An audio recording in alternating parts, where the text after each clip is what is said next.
नमस्कार, सगरमाथा प्राइम समाचारमा स्वागत छ। म प्रसन्न ढुङ्गाना। नमस्कार, म वसुधा केसी। सुरुमा प्रमुख समाचार। नेकपाले 77वटै जिल्लाका इन्चार्ज र सह इन्चार्ज तोक्यो। प्रचण्ड र ओली बीच कुरा नमिल्दा विभागको टुङ्गो लागेन। नेकपामा बढ्दैछ विभाजन रेखा। धमाधम पक्राउ पर्न थाले विप्लव समूहका प्रभावशाली नेता। सरकार र विद्रोही बीचको वार्ता प्रक्रिया शंकाको घेरामा। धादिङमा सञ्चालित वासिन सिमेन्टले मापदण्ड मिचेको संसदीय समितिको ठहर। पूर्वाधार निर्माणमा स्वीकृति दिन संलग्न सबैलाई कारबाही गर्न सिफारिस। पाकिस्तानी प्रधानमन्त्री इमरान खान अमेरिकामा भोलि अमेरिकी राष्ट्रपति ट्रम्पसँग भेटवार्ता हुने। दक्षिण एसियाको शान्ति प्रक्रियाबारे छलफल गर्ने। र ललित स्मृति अन्डर 18 च्याम्पियनसिपको उपाधि ब्रिगेड बोयज युनियनलाई विभागीय टिम नेपाल प्रहरी 1-0 पराजित।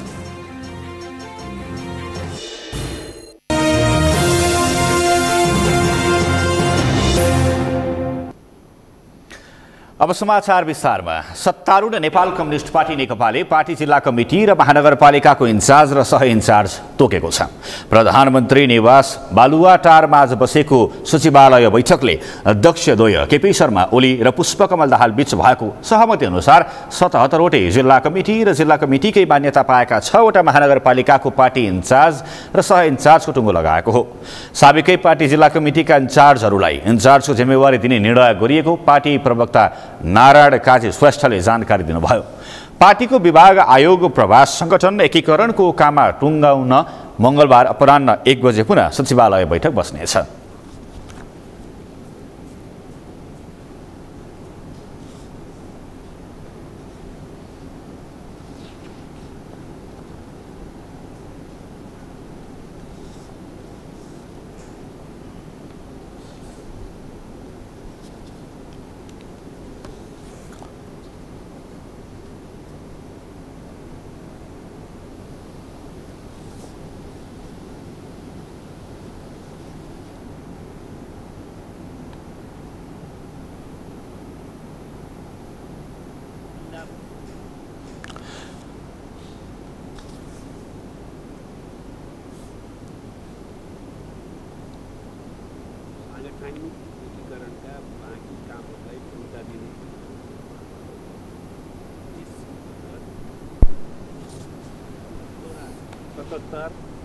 जिल्ला भूगोलहरू र जिल्ला कमिटीकै मान्यता प्राप्त 6वटा महानगरपालिकाको इन्चार्ज र सह इन्चार्जहरूको तोक्ने काम टुङ्गो लाग्यो।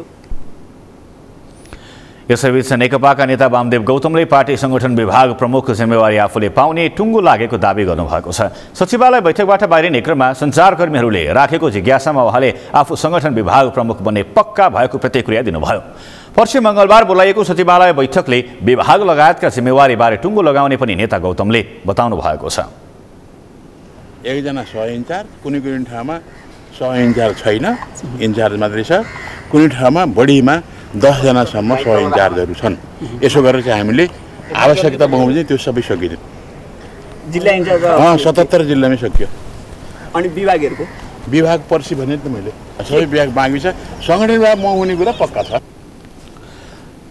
नेकपामा 32वटा विभाग रहने व्यवस्था गरिएको छ। त्यसमध्ये 18वटा साबिको एमाले र 14वटा विभागको नेतृत्व साबिको माओवादी केन्द्रलाई दिन अध्यक्षद्वय ओली र दाहालबीच सहमति जुटिसकेको छ। विभाग अन्तर्गत संगठन विभाग, विदेश विभाग, नीति तथा प्रतिष्ठान विभाग साबिको एमाले र अर्थ विभाग तथा प्रचार विभाग साबिको माओवादी केन्द्रलाई दिने सहमत पनि अध्यक्ष ओली र दाहालबीच जुटेको छ। तर पार्टी स्कुल विभागमा भने साबिको एमाले र माओवादी केन्द्र दुवैको दाबी रहेकाले सहमति हुन बाँकी नै छ।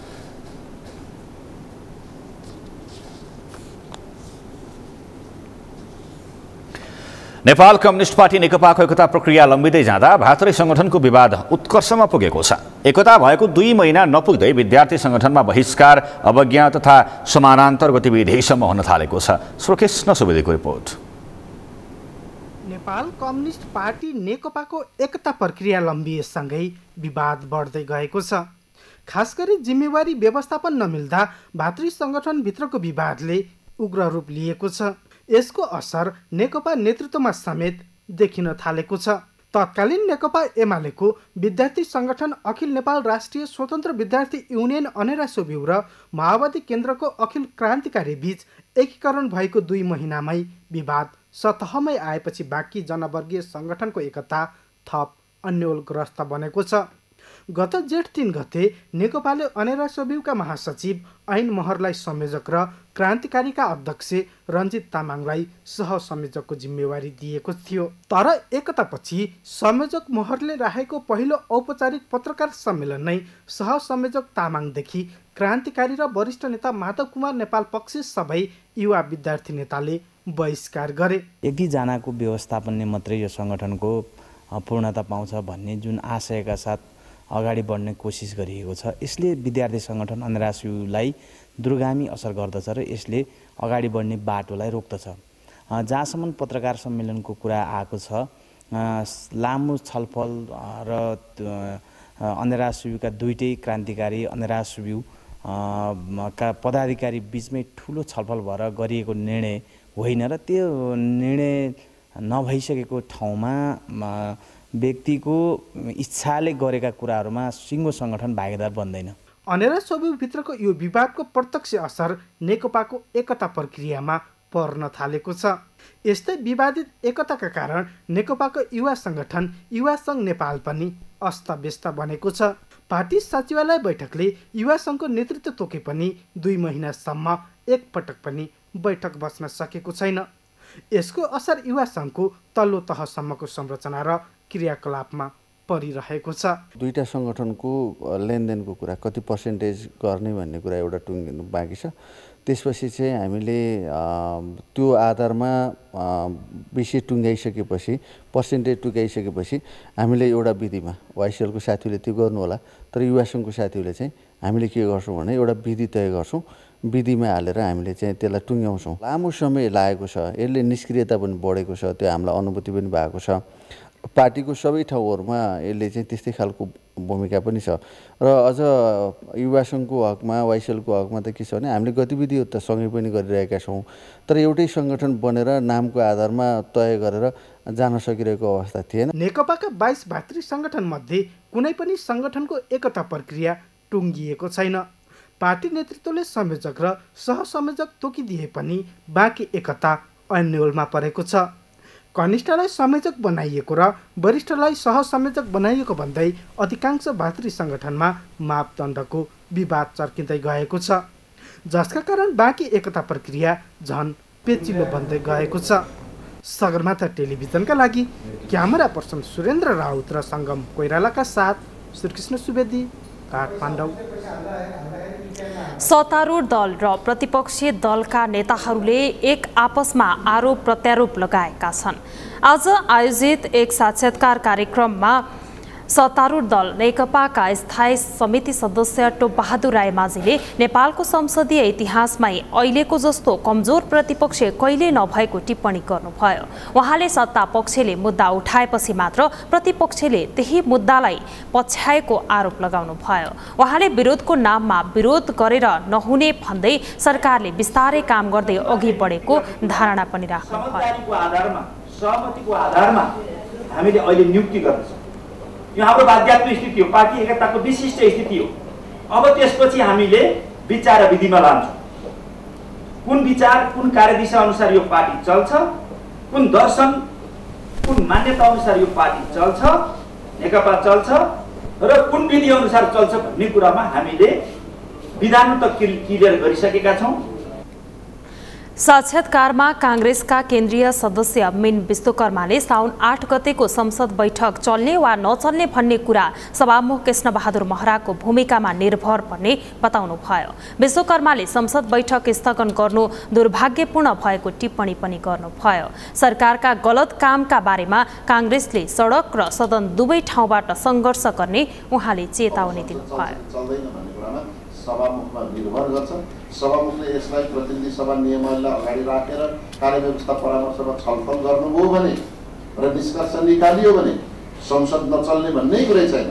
तिनै पछि प्रतिपक्षलाई एउटा मुद्दा सरकारले दिइराखेको छ। अब यस्तो अवस्थामा संसद कसरी चल्छ? उहाँले काङ्ग्रेसको संशोधित नियमावली सर्वसहमतिले पारित हुने दावी गर्नुभयो।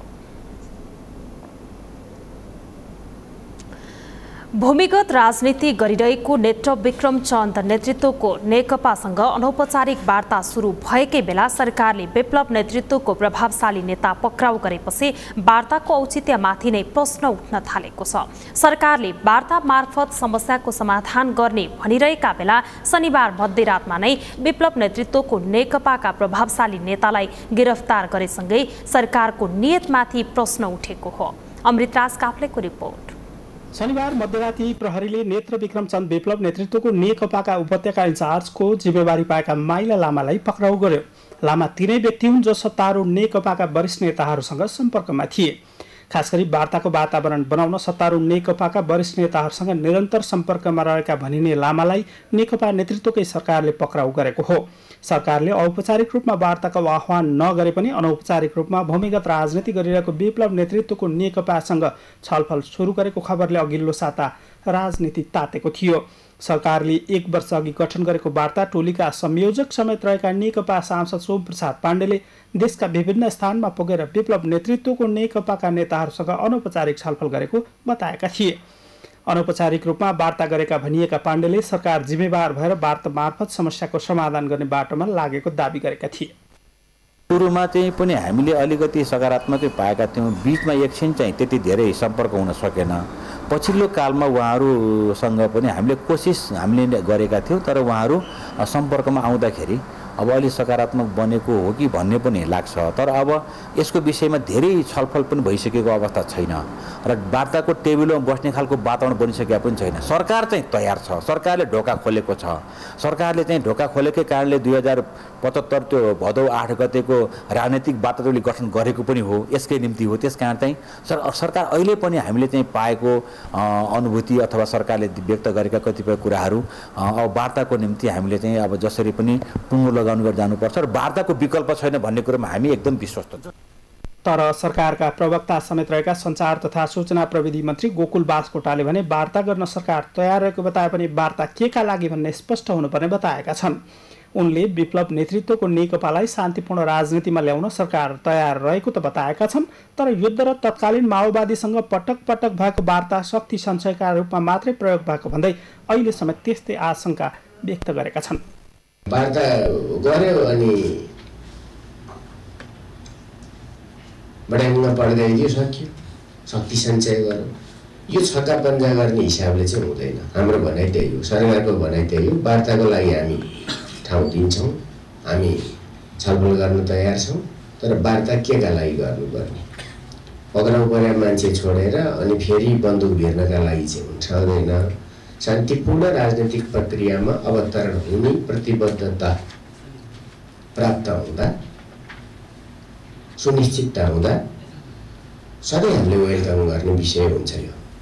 त्यसैले अब इन्फर्मल वार्ता त चलिरहन्छन्।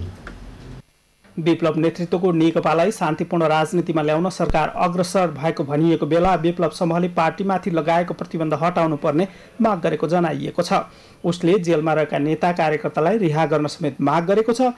यसरी जेलमा रहेका आफ्ना नेता कार्यकर्तालाई समेत छाड्न माग गर्दै आएको विप्लव समूहले उल्टै सम्पर्क सूत्रको काम गरिरहेका नेतालाई समेत समातेपछि वार्ताको वातावरण बनेको ठान्ला कि बिग्रेको ठान्ला? अनि यसले सरकार वार्ताप्रति इमान्दार भएको सन्देश चाहन्छ कि नजाला त? यसरी थुप्रै सवाल सरकार र विप्लव समूहप्रति खडा गरिदिएको छ, जसले गत साताभरि वार्ता भयो भनेर काठमाडौँमा भएको चर्चालाई चिरिदिएको छ। सगरमाथा टेलिभिजनका लागि क्यामेरामा केशव तिमिल सिन्हाका साथमा अमृतराज काफ्ले, काठमाडौँ। अन्तर्गतको उपसमितिले चिनिया लगानीको ह्वासिन सिमेन्टले जग्गा भाडामा लिनका लागि गरेको सम्झौता रद्द गर्न सिफारिस गरेको छ।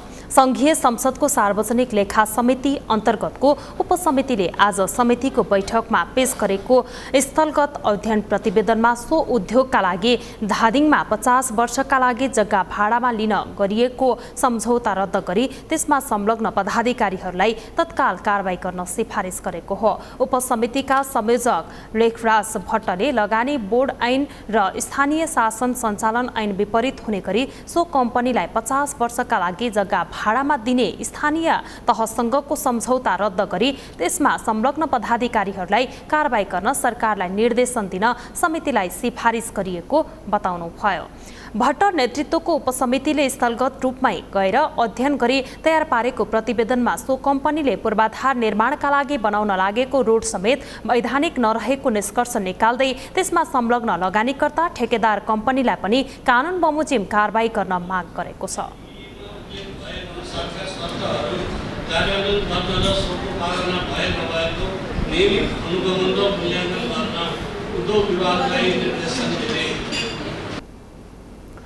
उपसमितिले सो कम्पनीलाई उद्योग सञ्चालनका लागि अनुमति दिने क्रममा वितरण गरिएको उद्योग दर्ता प्रमाणपत्रमा उल्लेख गरिएको शर्त पालना गराउन पनि सरकारलाई सचेत गराउन उपसमितिले सुझाव दिएको छ। उद्योग दर्ता प्रमाणपत्रका लागि शर्त समेत सो कम्पनीले पालना नगरेको पाइएकोले त्यसको पूर्ण पालनाका लागि सचेत गराउन सरकारलाई निर्देशन दिन पनि समितिलाई सिफारिस गरिएको उपसमितिका संयोजक भट्टले बताउनुभयो।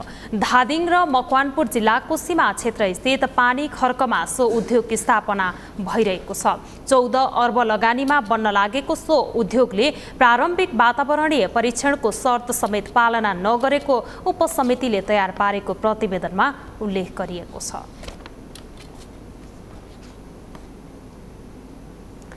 समाचारमा अब एकैछिन विश्रामपछि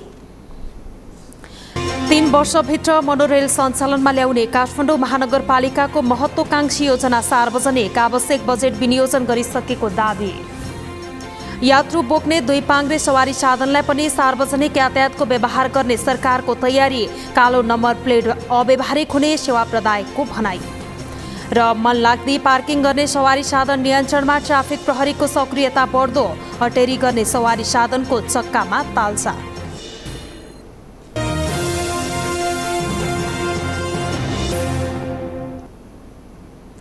विश्रामपछि सगरमाथा प्राइम समाचारमा स्वागत छ। अब बाँकी समाचार। काठमाडौँ महानगरपालिकाले आगामी 3 वर्षभित्र मोनोरेल सञ्चालनमा ल्याइसक्ने कार्ययोजना तय गरेको छ। काठमाडौँ महानगरपालिकाले पारित गरेको चालु आर्थिक वर्षको नीति तथा कार्यक्रममा 3 वर्षभित्र मोनोरेलको उचित व्यवस्था गरी सञ्चालनमा ल्याउने उल्लेख गरेको हो। काठमाडौँ महानगरपालिकाको नगरसभाले हालै पारित गरेको आर्थिक वर्ष 2076-77 को नीति तथा कार्यक्रमबारे जानकारी दिन आज काठमाडौँमा आयोजित पत्रकार सम्मेलनमा यस्तो जानकारी दिएको हो। महानगरपालिकाका प्रवक्ता ईश्वरमान डङ्गुलका अनुसार 3 वर्षभित्र फोहोर मैला व्यवस्थापन, बुद्ध पार्क निर्माण, मेगा हल निर्माण, बालाजु 22 धाराको स्तरोन्नति, महानगर क्षेत्र भई बग्ने नदी सम्पदाहरूको सुदृढीकरण, पर्यटन पदमार्गको पनि उचित व्यवस्थापन गर्ने कार्यक्रम तय भएको छ। परिवर्तन आउन सक्ने परियोजनालाई महानगरपालिकाको विशेष महत्त्वका आयोजना मानिनेछ र यस्ता आयोजनाहरू आगामी 3 वर्षभित्र आधारभूत रूपमा सम्पन्न गरिनेछ। बालाजु 22 धारा उद्यानको स्तरोन्नति, महानगर क्षेत्र भइबग्ने नदी सम्पदाको शुद्धिकरण, महानगरको केन्द्रीय कार्यको भवन, भर्टिकल स्मार्ट पार्किङ, पर्यटन पदमार्ग, फोहोर मैलाको डिगो व्यवस्थापन, कोटेश्वर 3 कुनेमा बुद्ध पार्क निर्माण, मेगा हल शहरी यातायात व्यवस्थापन र मोनोरेल सञ्चालनलाई कार्यान्वयनमा ल्याइनेछ।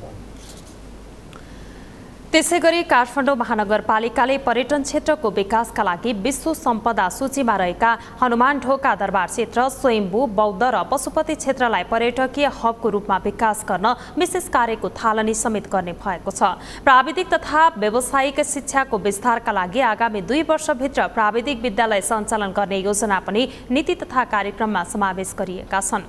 ज्येष्ठ नागरिकहरूका लागि उपचारको उचित व्यवस्था गर्न प्रदेश र संघीय सरकारसँग सहकार्य गरेर महानगर ज्येष्ठ नागरिक अस्पताल पनि सञ्चालनमा ल्याउने महानगरपालिकाको योजना छ। यी सबै कामका लागि महानगरपालिकाले 15 अर्ब 50 करोड 70 लाख 12 हजार बजेटको व्यवस्था गरेको छ।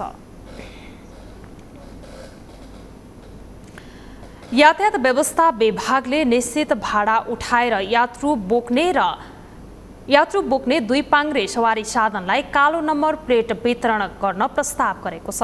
विभागले पठाओ र टुटल जस्ता राइडिङ सेयरिङमा आधारित सेवा व्यवस्थित गर्न यस्तो प्रस्ताव गरेको हो, तर सेवा प्रदायकहरूले भने सरकारी प्रस्तावलाई अव्यावहारिक भनेका छन्। कुलचन्द्र विष्टको रिपोर्ट। पछिल्लो समय राइडिङ सेयरिङमा आधारित पठाओ र टुटल सेवाको लोकप्रियता बढ्दै गएको छ। यी कम्पनीले रातो नम्बर प्लेटका मोटरसाइकलमा यात्रु ओसार्दै आएका छन्। तर सवारी तथा यातायात व्यवस्था ऐन अनुसार रातो नम्बर प्लेटका गाडीले भाडा उठाएर यात्रु बोक्नु गैर कानुनी हो। सवारी तथा यातायात व्यवस्था ऐन 2049 मा रातो नम्बर प्लेटका सवारी साधन निजी प्रयोजनमा मात्र सञ्चालन हुनुपर्ने व्यवस्था छ। यही ऐनका आधारमा यातायात व्यवस्था विभागले यसरी यात्रु बोक्ने मोटरसाइकलमा कालो नम्बर प्लेट राखेर मात्र यात्रु बोक्ने र भाडा उठाउन पाइने नियममा बाँध्न खोजेको हो। विभागको यो प्रस्ताव अहिले तालुक मन्त्रालयमा पुगेको छ। विद्यमान ऐन अनुसार रातो नम्बर प्लेट भएको सवारीले यात्रु बोक्न नपाइने भएकाले टुटल र पठाओ सेवालाई व्यवस्थित गर्न कालो नम्बर प्लेट लागू गर्न प्रस्ताव गरेको विभागको भनाइ छ। सर्वप्रथम त अहिले भइराखेको विद्यमान ऐन कानुनमै यसको संशोधन गर्नु पर्यो। के लेखिदिनु पर्यो भने 2 पाङ्ग्रे सवारी साधनहरूलाई समेत हैन यात्रु वाहकको हैसियत दिने र यसको लागि कालो नम्बर प्लेट दिने, यसको लागि इन्सुरेन्सको व्यवस्था गर्ने र छुट्टै पोसाकको पनि व्यवस्था गरिने हैन र निश्चित सीसी भन्दा माथिका गाडीहरूलाई चाहिँ यसको सुविधा दिने भन्ने खालको यदि व्यवस्था गरियो भने के हुन्छ भने यो व्यवसायीकरण पनि हुन्छ र त्यो 2 पाङ्ग्रे गाडी कालो नम्बर प्लेटमा आउने बित्तिकै उसको भएको अहिले तिर्नुपर्ने राजस्व पनि घट्छ के। सेवा सञ्चालकहरू भने यो विषयमा कुनै पनि निकायले छलफल नगरेको बताउँछन्। अन्य मुलुकमा पनि 2 पाङ्ग्रे सवारीले यात्रु ओसार्ने गरेकाले नेपालमा पनि यसको प्रयोगलाई सामान्य रूपमा सरकारले सहजीकरण गर्नुपर्ने उनीहरूको भनाइ छ। राइड सेयरिङको मर्म नबुझ्दा विभागले यस्तो प्रस्ताव गरेको भए पनि आफूहरू यात्रुको सुरक्षा, बिमा लगायतका विषयमा सकारात्मक रहेको सेवा सञ्चालकहरू बताउँछन्। अब यो कुरा कस्तो भइदियो त भन्दाखेरि त्यही चिजलाई घरमा लाँदाखेरि घर भाडामा दिन पाइँदैन आफ्नो घर हैन। यदि भाडामा दिनु पऱ्यो भने त्यसलाई होटल भनेर रेजिस्टर गर्नु पऱ्यो भने जस्तै हो कि एक्ज्याक्टली। एउटा त कालो प्लेटको लागि भएकोहरूले त गर्दैन, नयाँ दर्ता गर्नु पऱ्यो। मोटरसाइकलको सङ्ख्या फेरि बढ्यो, त्यसले समस्याले त झन् उल्झनमा ल्याउँछ। तर यसको त्योभन्दा नि महत्त्वपूर्ण पाटो के हो त भन्दाखेरि रोजगारीको हो। बाटोमा आइडेन्टिफाई गर्नलाई कालो हो, यो कालो पब्लिक ट्रान्सपोर्ट हो, त्यसैले म यसमा बाटोबाट चढ्न सक्छु। तर त्यो हाम्रो आइडेन्टिफिकेसन त प्रविधिबाट भइरहेछ नि। इन्सुरेन्स सुरक्षाहरूको जति पनि कुरा आउँछ त्यसलाई चाहिँ यही भएको सिस्टमबाट कसरी हामीले लेभरेज गर्न सक्छौँ, उहाँहरूलाई के डेटा चाहिन्छ, कति इन्सुरेन्स चाहिन्छ, त्यो हामी प्रोभाइड गर्न सक्छौँ। त्यसमा कुनै समस्या छैन, त्यो गर्नु पनि पर्छ। प्रविधिमा आधारित पछिल्लो पुस्ताले प्रयोगमा ल्याएको यो सेवा अहिले सहरी यातायातको हैरानीबाट जोगिने सजिलो विकल्प बनिरहेको छ। तर सरकारले कर असुल्ने नाममा नम्बर प्लेटको रङ नै हेरफेर गरेर राइडरहरूमा मनोवैज्ञानिक असर पार्न खोजिरहेको उनीहरू बताउँछन्। जुन सेवा व्यावहारिक रूपमा लोकप्रिय बनिरहेको छ त्यही पनि अव्यवस्थित रूपमा यात्रु ओसार प्रसार गरिँदा उत्पन्न हुने सुरक्षा जोखिम र यात्रुको बिमा सम्बन्धी विषय सम्बोधनमा सरकारवाला पक्षले ध्यान दिन जरुरी छ। सगरमाथा टेलिभिजनका लागि क्यामेरामा अजय हाकाजुका साथमा कुलचन्द्र विष्ट, काठमाडौँ। महानगरीय ट्राफिक प्रहरी महाशाखाले काठमाडौँ उपत्यकामा अनुमति नदिएका स्थानहरूमा राख्ने सवारी साधनको चक्कामा तालचा लगाउन थालेको छ। मन लाग्दी तवरले सडक नै अवरुद्ध हुने गरी पार्किङ गर्ने क्रम बढेपछि ट्राफिक प्रहरीले चक्कामा साँचो अर्थात् व्हेल लक गरेर जरिवाना असुल गर्न थालेको हो। सक्षम रेग्मीको रिपोर्ट। मन लाग्दी तवरले पार्किङ गर्ने क्रम नरोकिएपछि ट्राफिक प्रहरीले अनाधिकृत पार्किङ गर्ने सवारी साधनको चक्कामा तालचा लगाउन थालेको छ। गत मङ्सिर 8 गतेदेखि सुरु गरिएको यो प्रक्रियालाई अहिले अभियानकै रूपमा अघि बढाइएको छ। जथाभावी पार्किङ गरिएका सवारी साधनको चक्कामा तालचा नै लगाउँदा समेत यो त्यस्तो काम नरोकिएपछि यसलाई अभियानको रूपमा अघि बढाइएको ट्राफिक प्रहरीको भनाइ छ। यो अभियान अन्तर्गत 1 महिनामा नै झन्डै 1500 जति सवारी साधनहरू कारबाही पर्ने गरेका छन्। तिनीहरूबाट 500 रुपैयाँदेखि 1000 रुपैयाँसम्म जरिवाना लिइने गरिएको छ। अहिले पछिल्लो समय यसलाई अभियानकै रूपमा हामीले अगाडि बढाएको छौँ र यो अभियानकै रूपमा अगाडि बढाउने क्रममा अहिले पछिल्लो समय चाहिँ एकदम म्याक्सिमम करिब महिनामा 1500 जति सवारी साधनहरू चाहिँ व्हील लक चाहिँ हामीले भने लगाएर जरिवाना अथवा कारबाही गरेको अवस्था छ। काठमाडौँ उपत्यकाका बजारी क्षेत्र, धेरै मानिस आवत जावत गर्ने स्थानहरू तथा सरकारी कार्यालय भएका ठाउँहरूमा जथाभावी पार्किङ हुँदै आएको छ। अव्यवस्थित र मनलाग्दी पार्किङ न्यूनीकरणका लागि काठमाडौँ महानगरपालिका भने सार्वजनिक पार्किङको स्थलको खोजीमा लागेको छ। अब अरू स्थानहरूमा पनि जस्तै अब यो पोतली सडक, बाग बजार हैन, यो तीनकुने, चाबेल लगायत धेरै ठाउँमा चाहिँ अब यो पार्किङको व्यवस्थित पार्किङको चाहिँ अनुरोध भइआएको छ अब त्यो विषयमा चाहिँ महानगरले चाहिँ सर्वे गर्दैछ। महानगरीय ट्राफिक प्रहरी महाशाखाले व्हील लक नियम लागू गरेर 2 पाङ्ग्रे र 4 पाङ्ग्रे सवारी साधनको अव्यवस्थित पार्किङ गर्ने प्रवृत्तिलाई बिस्तारै नियन्त्रण गर्ने प्रयास गरेको छ। काठमाडौँ महानगरपालिकाले पनि सहरमा सवारी साधनको उचित व्यवस्थापन गर्ने नक्सा कोरिरहेको छ। तर दैनिक 10 लाखभन्दा बढी सवारी साधनको चाप तथा अव्यवस्थित सहरीकरणको चपेटामा परेको काठमाडौँमा सवारी साधनको व्यवस्थापन चुनौतीपूर्ण छ। सगरमाथा टेलिभिजनका लागि क्यामेरामा सङ्गम कोइराला र दिपेन्द्र थापा मगरका साथमा सक्षम रेग्मी, काठमाडौँ। सरकारले 2075 साल मङ्सिर 11 गते सुरु गरेको योगदानमा आधारित सामाजिक सुरक्षा कोषमा रकम सङ्कलनको काम साउन 1 गतेदेखि सुरु भएको छ। तर यो कार्यक्रम घोषणा भएको 8 महिना बित्दा समेत प्रभावकारी बन्न सकेको छैन। देशभर 9 लाखभन्दा बढी रोजगारदाता संस्था रहेकामा कोषमा सूचीकृत हुने संस्थाको सङ्ख्या 4000 पनि पुगेको छैन। अञ्जना लामिछानेको रिपोर्ट। सरकारले 8 महिना अघि राष्ट्रिय उत्सवकै शैलीमा सुरु गरेको सामाजिक सुरक्षा कोष साउन 1 गतेबाट लागू भएको छ। तर उत्साहजनक शैलीमा सुरु भएको यो कार्यक्रममा आबद्ध हुने संस्थाको सङ्ख्या भने निकै निराशजनक छ। तथ्याङ्क अनुसार नेपालमा 9 लाख रोजगारदाता संस्थामा 34 लाखभन्दा बढीले काम गर्छन्। तर असार मसान्तसम्म 8 महिनाको अवधिमा कोषमा जम्मा 4000 संस्था मात्रै सूचीकृत भएका छन्। त्यसमा करिब 30,000 श्रमिक सूचीकृत भएका छन्। सुरुमा गत वैशाख 15 गते भित्रै कोषमा सूचीकृत हुन आह्वान गरेको कोषप्रति रोजगारदाताले कम चासो देखाएपछि असार मसान्त हुँदै अहिले फेरि असोज मसान्तसम्मको समय दिएको छ। करिब 4000 रोजगारदाता आउनु भएको छ। 30,000 प्लस श्रमिकहरू आइसक्नु भएको छ। सङ्ख्यात्मक रूपमा हेर्दाखेरि त थोरै नै जस्तो लाग्छ। तर 9 लाखमा सबैजना चाहिँ एकदम रोजगारी दिने अथवा एकदम एक्टिभली सञ्चालनमा हुनुहुन्छ कि हुनुहुन्न त्यो कुरा पनि हेरिन्छ। र अब त्यति नै नभए पनि लाखौँ त हुनुहुन्छ। लाखौँको सङ्ख्यामा श्रमिकहरूले सक्रिय रूपमा चाहिँ रोजगारी दिने कामहरू गरिरहनु भएको छ। त्यो तुलना गर्दा सङ्ख्या कम नै हो। आर्थिक तथा सामाजिक रूपले जोखिममा रहेका नागरिक लक्षित कोषले सबै नागरिकलाई औषधि उपचार, मातृत्व सुरक्षा योजना, दुर्घटना तथा अशक्तता सुरक्षा योजना तथा आश्रित परिवार सुरक्षा योजना र वृद्धावस्था सुरक्षा योजना सहित 4वटा मुख्य कार्यक्रम सञ्चालन गर्नेछ। योगदान बापत तोकिएको रकम सामाजिक सुरक्षा कोषमा जम्मा गरेपछि मात्र कोष योजना बमोजिमका सुविधा पाइनेछ। तर कार्यक्रमको प्रभावकारिता र फाइदाबारे रोजगारदाता र श्रमिकलाई बुझाउन नसक्दा यसको प्रभावकारिता कम देखिएको विज्ञहरूको बुझाइ छ। त्यो विज्ञहरूको संलग्नता त्यति छैन।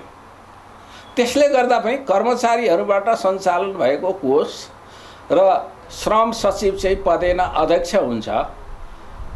त्यसले कतिको काम गर्न सक्ला, कति प्रभावकारी काम गर्न सक्ला भन्ने कुरामा अलिकति मान्छेमा हुनुपर्ने जति आत्मबल र विश्वास जागेको छैन। कोषमा सूचीकृत विवरण अनुसार यो कार्यक्रममा ठुला रोजगारदाता कम्पनी दर्ता भएका छैनन्। कर्मचारीलाई राम्रो सेवा सुविधा दिने गैर सरकारी सङ्घ संस्थाको सङ्ख्या पनि अत्यन्तै निराशजनक छ।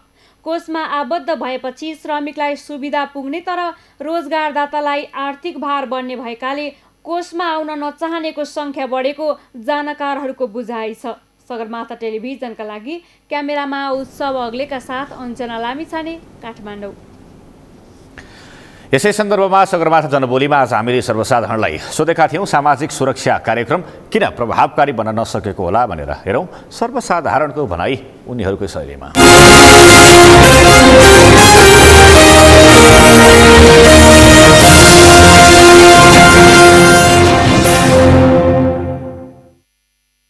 यस सम्बन्धी जुन अध्ययन नपुगेर हतारमा एउटा सस्तो लोकप्रियताको लागि सरकारले कार्यक्रम ल्यायो।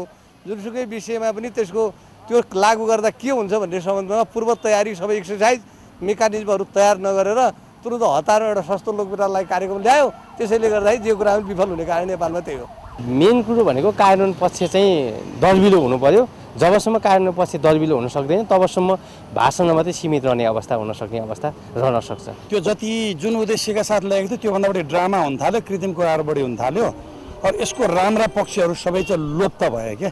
धेरै राम्रा पक्ष थिए तर त्योभन्दा बढी क्रेडिट कसले लिने र कसका फोटो टाँग्ने कसका के गर्ने भन्नेतिर लाग्यो। त्यो कारणले गर्दा यो फ्लप भयो। कार्यक्रम प्लानिङ हुन्छ, योजनाबद्ध ढङ्गबाट जानुपर्ने हुन्छ। त्यो ढङ्गबाट जाँदैन। जस्तै शेरबहादुर देउपाको पालामा चाहिँ ल्याएको कार्यक्रम त्यही योजनाबाट अगाडि बढ्नुपर्ने, त्यो योजनाबाट अगाडि नबढिकन आफ्नो रूप दिन खोजियो। आफ्नो रूप दिन खोज्दा अल्मलियो। सुखी नेपाली समृद्ध नेपालको जो नारा प्रधानमन्त्रीज्यूले दिनुभएको छ, यस्ता कुरालाई चाहिँ रोजगारदाता कम्पनीहरूले यो कुरालाई चाहिँ मनन गरेर संसारमै चलेको यो कुरा छ। विकसित देशहरूमा पनि यो गर्नु नै राम्रो हुन्छ। यसलाई चाहिँ कार्यान्वयन गर्नलाई वार्षिक बजेटमा पनि ल्याउनु पर्थ्यो, अर्थ मन्त्रालयमा अथवा अर्थ मन्त्रालयबाट त्यसलाई अगाडि बढाएर होइन। अब सामाजिक सुरक्षा कतिलाई गर्नुपर्ने के गर्नुपर्ने त्यो पनि एउटा छैन होइन। त्यसलाई पनि परिचय पत्र दिनुपर्ने होला। त्यसकारण यो अलिकति भाषण जस्तो मात्रै भइरहेछ।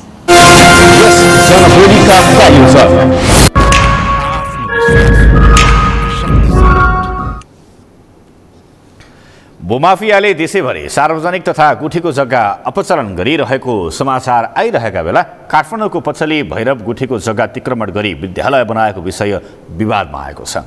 पचली भैरव गुठीका गुठियारहरूले निर्माणाधीन विद्यालयको भवन तोडफोड गरेपछि यो विवाद गुठी संस्थानसम्म पुगेको छ। मेनुका श्रेष्ठको रिपोर्ट। काठमाडौँ महानगरपालिका 12 टेकु स्थित महेन्द्र सरस्वती सेवा आधारभूत विद्यालयको निर्माणाधीन भवनमा स्थानीय गुठियारहरूले आगजनी गरेका छन्। पचली भैरव गुठीको जग्गामा विद्यालयले अनाधिकृत रूपमा व्यापारिक भवन बनाउन थालेको भन्दै गुठियारहरूले आगजनी गरेका हुन्। गुठियार र विद्यालयबीच जग्गा उपयोगका विषयमा लामो समयदेखि विवाद थियो। विवादबारे छलफल गर्न शनिबार बिहान बसेको बैठकमा जनप्रतिनिधिको जवाब चित्त बुझ्दो नभएपछि आक्रोशित स्थानीयले विद्यालय भवनमा आगजनी गरेका हुन्। गुठीको जग्गा सम्बन्धित गुठीलाई नै जानकारी नदिकन त्यो ठाउँमा चाहिँ पक्की संरचना बनिसकेपछिको अवस्थामा यो गुठीको जग्गा चाहिँ अतिक्रमण भयो भनेर प्रमाणसहित जाँदाखेरि पनि तपाईँलाई चाहिँ सम्बन्धित पक्षहरू जनप्रतिनिधि भनाउँदाहरूले तपाईँलाई चाहिँ त्यो कुरामा संवेदनशील नभइकन तपाईँलाई चाहिँ निर्माण कार्य कन्टिन्यू नै राखेको अवस्था देखियो। त्यो कारणले हिजोको चाहिँ आवेश आक्रोश त्यहाँनिर हो र यसले ठुलो सन्देश पनि दिन्छ जस्तो मलाई लाग्छ। विवाद समाधानका विषयमा छलफल गर्न पुगेका वडा अध्यक्ष विकास डङ्गोलले यसअघि पोखरी रहेको उक्त जग्गाको लाल पूर्जा पचली भैरव गुठीको नाममा रहेको भए पनि गैर जिम्मेवार जवाब दिएपछि आक्रोशित भिडले निर्माणाधीन भवनका पिल्लर निकालेर आगो लगाएको स्थानीयको दाबी छ। विद्यालयले पहिले पोखरी अतिक्रमण गरेपछि अहिले सोही जग्गामा व्यापारिक भवन बनाउन थालेको गुठियारहरूले आरोप लगाएका छन्। तर विद्यालयले काठमाडौँ महानगरपालिका र राष्ट्रिय पुनर्निर्माण प्राधिकरणको बजेटमा विद्यालयका लागि भवन बनाइरहेको दाबी गरेको छ। फर्स्ट किस्ता चाहिँ राष्ट्रिय पुनर्निर्माण प्राधिकरणबाट हामीले एक किस्ता लिएर खर्च गरेको अवस्था छ। अब यो क्षतिको नै 15 लाख जति चाहिँ लागत छ। मलाई आवेशमा आएर यो त्यस्तो क्षति गर्नुभयो, नहुने काम गर्नुभयो। 9-10 चलाउनलाई क्लास पुग्दैन। चारवटा कोठा बन्यो भने 9-10 आरामले चल्छ नि। भविष्यमा 12सम्म चलाउन पनि हामीले संशोधन त्यो समयअनुसार बनाउने लाने हामीले सोच। पचली भैरव गुठीको नाममा लाल पूर्जा भएको ठाउँमा नक्सा पास नगरी महानगरपालिकाले उल्टी लगानी गरेर भवन बनाएपछि चर्केको विवाद अहिले गुठी संस्थान पुगेको छ। स्थानीय गुठियारले मेयर विद्यासुन्दर साक्य र वडा अध्यक्ष डङ्गोल दुवैलाई छलफलका निम्ति बोलाएको तर मेयर साक्य नआएको जनाएका छन्। विद्यालय प्रशासनले भने यो जग्गामा कुनै पनि पोखरी नरहेको र विद्यालयको मातहतको जग्गामा शिक्षा कार्यालयको सिफारिसमा भवन बनाउन थालेको दावी गरेको छ। केही गुठियारले भने 2041 सालमै सुकिसकेको पोखरी भएको क्षेत्र त्यस यता विद्यालयले भोग चलन गरिरहेको र शिक्षाको विकास जस्तो पवित्र कार्यमा बाधा गर्न नहुने जनाएका छन्। आमा नभएको, बाउ नभएको, खान नपाउनेहरू पढ्ने स्कुल त हो नि भयो। उ त्यहाँ कतिजना छ के अरे बच्चाहरू पाले, उ त्यहाँ त्यो बच्चाहरू पढ्छ। राम्रो त हो नि भयो। विद्या दिनु नै ठुलो कुरा होइन, मास्टरहरूले नि बोकेर जाने त होइन। यता सरकारले प्रस्ताव गरेको पछिल्लो गुठी सम्बन्धी विधेयकका कारण जस्किएका सम्पदा संरक्षण अभियन्ताले भने जात्रा तथा पर्वमा पचली भैरवमा खनाइने जाँड पञ्चनाली हुँदै जम्मा हुने पुरानो पोखरी मास्ने षड्यन्त्र भनेका छन्। सगरमाथा टेलिभिजनका लागि क्यामेरामा सङ्गम कोइरालाका साथमा मेनुका श्रेष्ठ, काठमाडौँ। केही वर्ष यता धार्मिक आस्थासँगै आफ्नो गाउँठाउँ चिनाउने उद्देश्यका साथ धार्मिक मेला आयोजना गर्ने क्रम बढ्दो छ। त्यसमा पनि साउन महिना धार्मिक कार्यका लागि निकै महत्त्वपूर्ण महिना। यो भगवान शिवको प्रिय महिना पनि हो। यसै अवसरमा भक्तपुरको सूर्यविनायक नगरपालिका 8 केदारनाथ शिर भनेर पुजिने डोलेश्वर मन्दिरमा पनि 1 महिने साउने मेला सुरु भएको छ। शान्ता लम्सालको रिपोर्ट। डोलेश्वर महादेव शिवलिङ्गको उत्पत्ति द्वापर युगको अन्त र कलि युगको प्रारम्भ कालमा भएको किम्वदन्ती छ। खोज अर्थात् गहिरो भूभागमा रहेका कारण मन्दिरको नाम डोलेश्वर रहन गएको धार्मिक अभियन्ताहरू बताउँछन्। धर्मग्रन्थहरूमा उल्लेख भए अनुसार नेपाल मण्डलका लिच्छवी तथा मल्ल राजाले प्यागोडा शैलीमा डोलेश्वरको पुरानो मन्दिर निर्माण गरेका थिए, जहाँ अहिले सुविधा सम्पन्न आधुनिक मन्दिर संरचना र पूर्वाधार बनिरहेका छन्। शिवजीको 12वटा ज्योतिर्लिङ्ग मध्ये केदारनाथ मुख्य भएको र त्यसमा पनि शिरोभाग डोलेश्वर महादेव भएकाले मन्दिरको महत्त्व बढेको शिवभक्तहरूको विश्वास छ। डोलेश्वरको चाहिँ विशेष गरेर जम्मा शिवजीका 12वटा ज्योतिर्लिङ्ग छन्, जसमध्येमा केदारनाथको ज्योतिर्लिङ्ग प्रमुख ज्योतिर्लिङ्ग मानिन्छ। त्यो केदारनाथको ज्योतिर्लिङ्गमा पनि शिरोभाग मानिन्छ। परिवारमा सुख शान्ति समृद्धि आयु आरोग्यता त्यसैको लागि प्राय मन्दिर धाउने किसिमको हाम्रो प्रचलन छ। त्यही क्रमले पनि यहाँ उपस्थित हुनुहुन्छ धेरैजसो भक्तहरू। केदारनाथको शिर डोलेश्वर महादेव संरक्षण तथा विकास समितिका अनुसार मेलामा साउन 2 गतेदेखि 5 गतेसम्म श्रीकृष्ण कथामृत, 6 देखि 12 गतेसम्म रामायण कथा, 13 देखि 19 गतेसम्म श्रीमद् भागवत, 20 देखि 30 गतेसम्म शिव महापुराण, 31 देखि भदौ 5 गतेसम्म नेपाल महात्म्य र भदौ 6 गते मेला समापन गर्ने तालिका छ। विगत 5 वर्षदेखि हरेक वर्षको साउन महिनामा यो मेला आयोजना हुँदै आएको छ। यस्ता गतिविधिले मन्दिर तथा यस क्षेत्रको प्रचार प्रसारका लागि मात्र नभई भूकम्पका कारण क्षति पुगेको मन्दिर जीर्णोद्धारमा समेत कोष सङ्कलनमा योगदान गरिरहेको छ। यो वर्ष समेत हाम्रो 5 वर्ष भयो यो निरन्तर रूपमा साउन महिनामा हामीले चाहिँ मेला सञ्चालन गरेको। यो साउन 1 गतेदेखि भाद्र 6 गतेसम्म हामीले यो जम्मा 38 दिन मेला चाहिँ हामी सञ्चालन गर्छौँ। केदारनाथको श्री डोलेश्वर महादेव संरक्षणको प्रचार प्रसार गर्ने एउटा उद्देश्य छ भनेदेखि एउटा गुरुयोजना बनेको छ। गुरुयोजना अनुसारको मन्दिर निर्माणको लागि चाहिँ भनेर हामीले यो आयोजना गरेको हो। भक्तजनको बढी चाप हुने साउन महिनाभरि भक्तजनको सहजताका लागि लाइनमा कुपन प्रणालीको व्यवस्था गरिएको छ।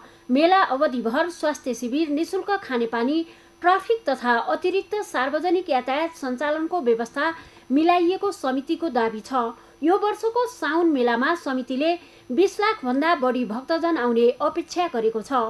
भक्तजनको संख्या हरेक वर्ष बढिरहेको डोलेश्वर मन्दिरमा साउन महिनामा भगवान शिवलाई मनपर्ने वस्तु अर्पण गरेर श्रद्धापूर्वक पूजा गरेमा मनले चिताएको पुरा हुन्छ भन्ने विश्वास युवा पुस्तामा समेत बढ्दो छ।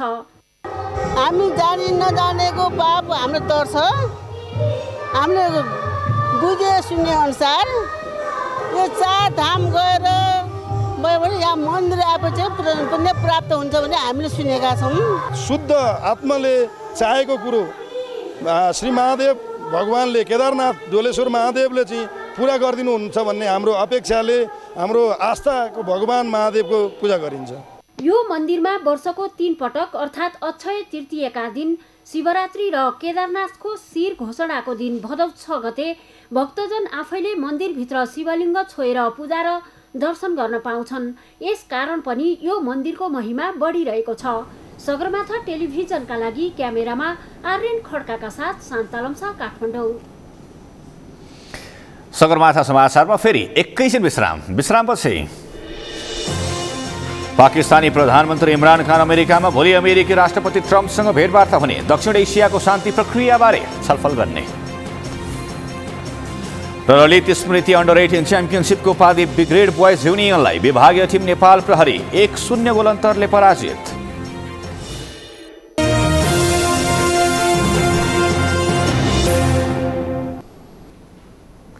अब पालो अर्थ समाचारको। अर्थ समाचारका प्रायोजक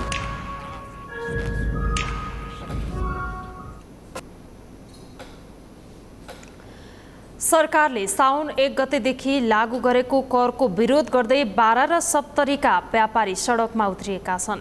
सरकारले कर नीतिका कारण उद्योग तथा व्यवसाय सङ्कटमा पर्ने भन्दै व्यवसायीहरूले आज दिउँसो प्रदर्शन गरेका हुन्। उनीहरूले कर बारेको यो निर्णय फिर्ता लिन पनि सरकारलाई चेतावनी दिएका छन्। व्यापारी व्यवसायीले ढुवानी तथा खाद्यान्नमा लगाएको भ्याट अव्यावहारिक भएकोले खारेज गर्नुपर्ने, सामाजिक सुरक्षा योजना लागू गर्दा व्यवसायीलाई अत्याधिक व्यवहार बढ्नुका साथै श्रमिकसँग समन्वय गरी व्यवसाय सञ्चालन गर्न कठिन हुने भएकोले सो नियम खारेज गर्नुपर्ने, उद्योग प्रतिष्ठानमा उत्पादन कार्यमा प्रयोग भएको डिजल इन्धनमा तिरेको भ्याट मिलान गर्न पाउने व्यवस्था यथावत राख्नुपर्ने, बैंकबाट लगाइएको चर्को ब्याज तथा बीमा कम्पनीहरूबाट भएको अघोषित सिन्डिकेट प्रथालाई सरकारले हस्तक्षेप गरी उद्योगी व्यवसायीको हितमा लगानी गर्न सक्ने वातावरण तयार गर्नुपर्ने लगायतका माग राखेका छन्।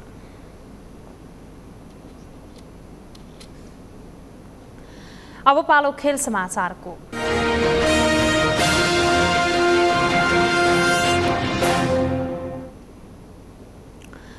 ब्रिगेड बॉयज क्लब लगातार दोस्रो पटक ललित स्मृति अन्डर 18 फुटबल च्याम्पियनसिपको च्याम्पियन बनेको छ।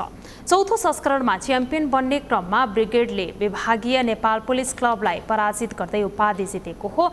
सुरुवातदेखि नै पुलिसलाई दबावमा राखेर ब्रिगेडले खेलको 23औं मिनेटमा ब्रिजेश चौधरीको गोलबाट अग्रता लिएको थियो। यही गोल नै ब्रिगेड च्याम्पियन बन्न सफल भयो। 70औं मिनेटमा पुलिसका सन्जु सेनको क्रसबाट रबिन राईको हेडर पोस्टबाट थोरै बाहिरिँदा बराबरीबाट चुक्यो। प्रतिस्पर्धात्मक दोस्रो हाफमा दुवै टोलीले गोलको प्रयास गरे पनि थप गोल निस्कन नसक्दा ब्रिगेड च्याम्पियन बन्न सफल भयो। उपाधिसँगै ब्रिगेडले 3 लाख रुपैयाँ प्राप्त गर्यो। दोस्रो भएको पुलिसले 1,50,000 रुपैयाँमा चित्त बुझायो। विजयी टोली तथा खेलाडीलाई राखेपका सदस्य सचिव रमेश कुमार सेलवाल, एन्फा अध्यक्ष कर्मा छिरिङ शेर्पा लगायतले पुरस्कृत गरे। 29 जेठबाट सुरु प्रतियोगितामा ए डिभिजनका 14 टोलीका 18 वर्ष मुनिका टिमको सहभागिता थियो। यो सँगै हामी समाचारको अन्त्यमा छौं। अन्त्यमा प्रमुख समाचार पुनः एकपटक। नेकपाले 77वटै जिल्लाका इन्चार्ज र सह इन्चार्ज तोक्यो। प्रचण्ड र ओलीबीच कुरा नमिल्दा विभागको टुङ्गो लागेन। नेकपामा बढ्दैछ विभाजन रेखा। धमाधम पक्राउ पर्न थाले विप्लव समूहका प्रभावशाली नेता। सरकार र विद्रोही बीचको वार्ता प्रक्रिया शङ्काको घेरामा। धादिङमा सञ्चालित हुवासन सिमेन्टले मापदण्ड मिचेको संसदीय समितिको ठहर। पूर्वाधार निर्माणमा स्वीकृति दिन संलग्न सबैलाई कारबाही गर्न सिफारिस। पाकिस्तानी प्रधानमन्त्री इमरान खान अमेरिकामा भोलि अमेरिकी राष्ट्रपति ट्रम्पसँग भेटवार्ता हुने। दक्षिण एसियाको शान्ति प्रक्रियाबारे छलफल गर्ने। र ललित स्मृति अन्डर 18 च्याम्पियनसिपको उपाधि ब्रिगेड बोयज युनियनलाई विभागीय टिम नेपाल प्रहरी 1-0 गोल अन्तरले पराजित।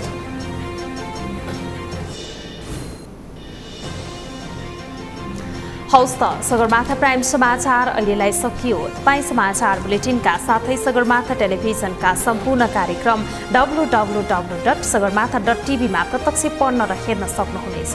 साथै युट्युबमा youtube.com/sagarmatha.tv नेपालमा हेर्न सक्नुहुनेछ।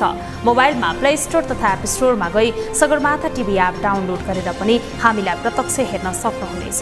साथै तपाईँ हामीलाई फेसबुकमा facebook.com/stv नेपालमा फलो गर्न सक्नुहुनेछ। समाचारको शिखर, नेपालको गौरव, नेपालको पहिलो न्युज च्यानल सगरमाथा टेलिभिजन हेर्दै गर्नुहोला। नमस्कार।